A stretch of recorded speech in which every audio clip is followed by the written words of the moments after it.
in art history in Spain, and she's done it in anatomy of art. And she actually works for our National Museum as a conservator, and she has huge interest in art. She's had some tremendously successful exhibitions.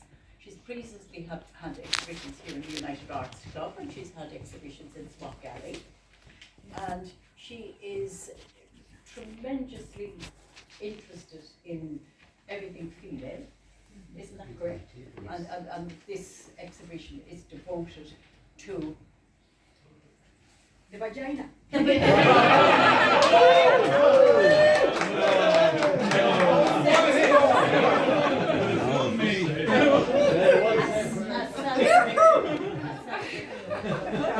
A celebration of feminism, and it is tremendous. And earlier tonight I was down in Hodges for a book launch for the director, Dr. Caroline Campbell, the new director of the National Gallery, and I met Roisin Kennedy down there. Dr. Kennedy is professor over at UCD, and I actually happened to have Liz with me, and she was fascinated, and she said, I would be in to see that exhibition.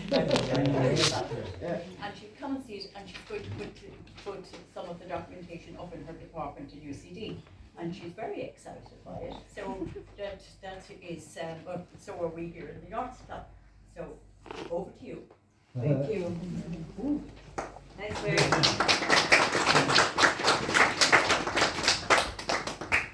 Everything starts with the Sheila Nagui. The Sheila Nagui, I came here to Ireland 30 years ago, and it was one of the most amazing things that I found. And working in the National Museum, it was there and so mysterious. 30 years ago, there were not as much information as it is now, but that powerful gesture, opening the vagina. What is that? A 12th century image hanging on the walls of the cities, on the churches. Why? And this is a gesture that after I have been find out all over the world, in Oceania, Africa, America, it is all that's in, and it is a gesture of protection. And then you find out, when you go to a cathedral, you enter by the huge oval. This is a gigantic Sheila Nagui, a gigantic protection in the cathedrals, in the Gothic cathedrals. You see the vagina everywhere, and everywhere is hiding. There you can see the Pantocrator, the Vesica Pistis, coming out from there. It's the huge vagina. It's a god born through a vagina, through the vagina of a woman. Then I discovered in prehistory, I have studied art, and I never seen in the university those kind of things. Are they censored? They were not in the books. And they were discovered many years ago, in the 30s and 50s. So why is the thing hiding when the first human being represented in art was a woman? That thing, 15,000 years ago. Look at the composition. It's done at the same time. It is a woman pregnant, a woman possibly in maturity, and the right-hand side, we don't know if it is about a girl or an old lady. But it's the three ages, the three stages of the woman. That other in Fontainebleau, nearby Paris. Curiously, if you know the origin of the word by Courbet, yes, it is almost in the same place. So it is there from the beginning, and it is a symbol of life, because in prehistory, death was all the time. And the only survival is the birth, new life. And it must be very, very amazing to see that miracle of the birth in women. Then also I found in the theology, in the book of Hours, just for, it happened to me, I was looking at in a sculpture, and the wound of the side of Christ, it looks like, it wasn't a sculpture, a Christ, and it was like a vagina. I say, oh, I'm going to Google. Jesus vagina. It's there! It's there in the book of Hours, in the 15th century. They were represented the wounds of Christ, and it is a mystic thing as those mystics that has visions, they see Christ and they say, come to me and suck the blood and cover your thirst. That is a mysticism that we cannot understand, but is there.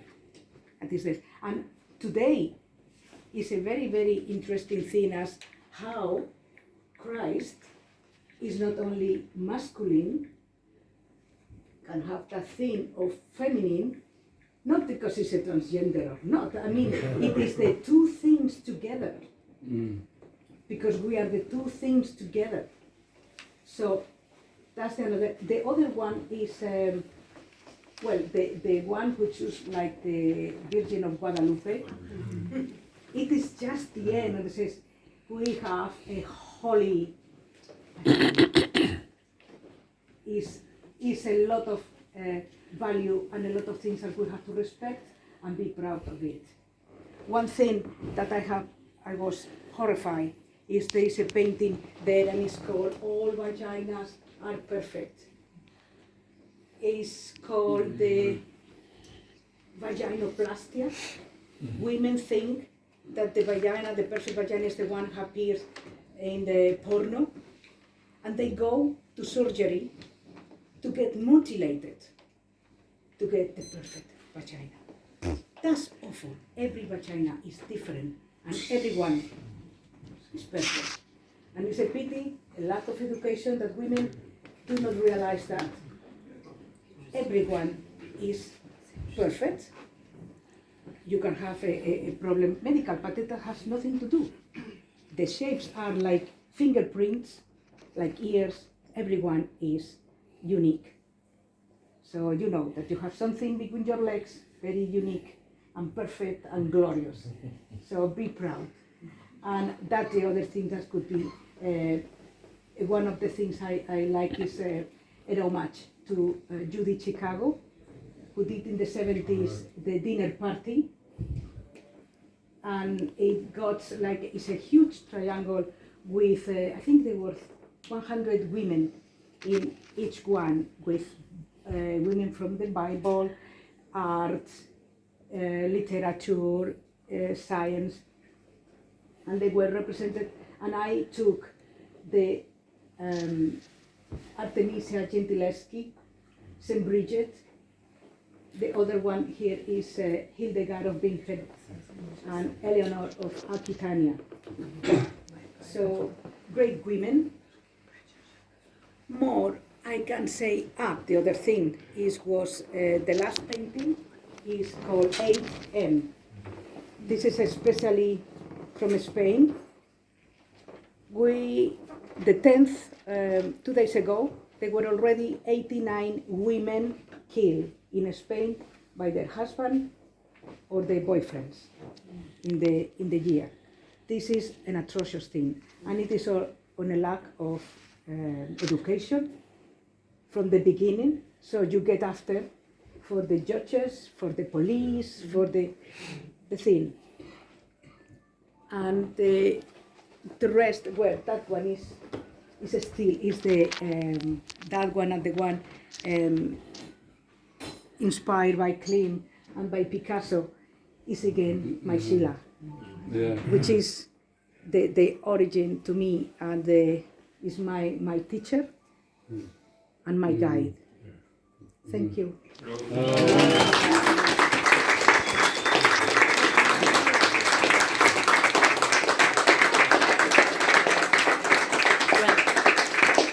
Well done, Nieves.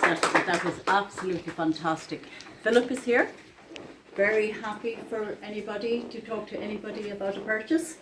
So You know, we'd love to support Nieves and to see her painting sold, because she's a tremendous artist. And thank you for all of that. That was beautifully said. Thank you. And I was telling my friends that I'm very thankful to the United Art Club to don't have censor any image. Never. This is a wonderful thing.